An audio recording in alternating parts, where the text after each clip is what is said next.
So I connected with this month's interviewee during that 24-hour block of time when I got overwhelmed by signups for this segment. Leslie is one of the fantasy authors who is going to be featured at the Moonlit Revelry Ball in February. So please join me in welcoming the lovely Leslie A. Lee. All right, Leslie, thank you for joining me. Welcome to the show. Tell me about what it is that you write. Thank you for having me. So I am an author who has done pretty much everything. I started with historical fiction, transferred into kind of like contemporary romance, and then was dared by a friend to try my hand at fantasy or sci-fi. I chose fantasy.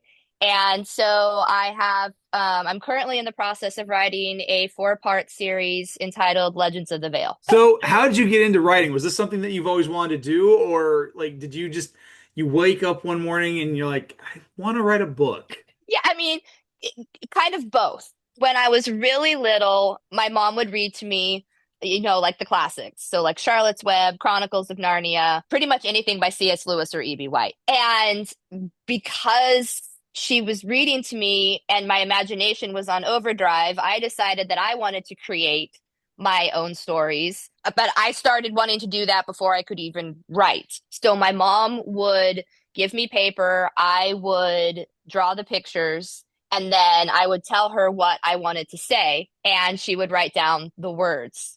And that kind of morphed into me wanting to enter like competitions with my writing in elementary school. And then by the time I was a senior. I was a senior in high school when I wrote my first kind of like full-length official book. And when I got my copies in the mail, that was when I was hooked. I'm like, this is what I want to do with my life. What are your inspirations as a writer? I am a hardcore, diehard fan of like classic fantasy writers. So, I mean, obviously C.S. Lewis, grew up with him. Tolkien is like my hero. Partly, I think one of the reasons I decided to do fantasy as opposed to sci-fi was like my knowledge of Tolkien and growing up reading The Lord of the Rings over and over again. There's a lot of kind of language usage in the Legends of the Vale, going back, researching names, what they mean.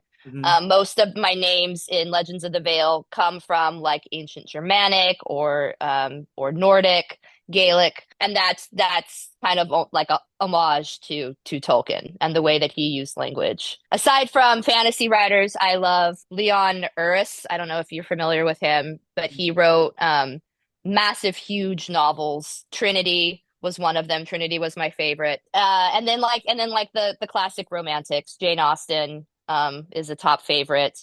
I love her writing and the Bronte sisters. So I kind of just draw from across the board. What has been one of the hardest parts or the biggest challenges that you've encountered in your writing career? I think definitely kind of just the whole publishing process. It's really easy for me as a writer to put things on a page or on a computer, but to get it out, to go through that whole process has just kind of continued to be a challenge. I always knew I wanted to kind of do the self-publish route, unless, somebody big wants to pick me up.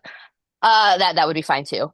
But yeah, just the kind of like jumping through all the hoops, dealing with editors. I've had some really good ones. I've had some really bad ones. The last book has been a nightmare to get out for just whatever reason. So yeah, you just kind of get frustrated because you feel at times that the people who are responsible for putting your book out there maybe don't value it the same way that you do.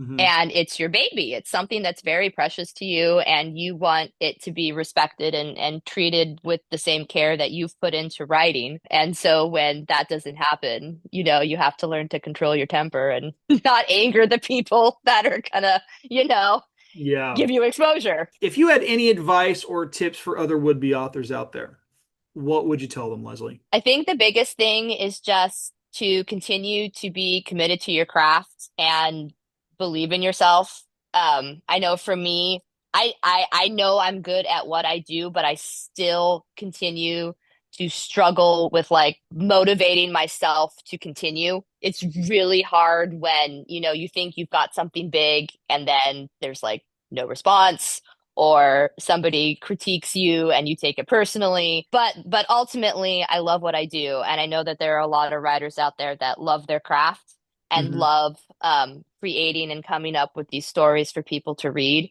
And so you have to continue to believe and commit and believe that like at some point you will get your break. So we're coming up to the end of the interview, Leslie. How can people connect with you and how can they get copies of your work? Yeah, so I am currently all three of my books are currently on barnesandnoble.com, Amazon, and Walmart online. Not in stores yet. We're working on that, but walmart.com, you can buy them online. And then I also have a website. It's just my name. It's www.leslieann with an E lee.com. My books are available on there as well. And then if you want to connect with me on social media, I'm on Instagram at Lepie21, Lepie 21. I'm on TikTok at Greyhaven Bound. And I am on Facebook. Just look up my name and you'll find me. Well, Leslie, thank you for being on the show. It's been an absolute pleasure. Thank you so much.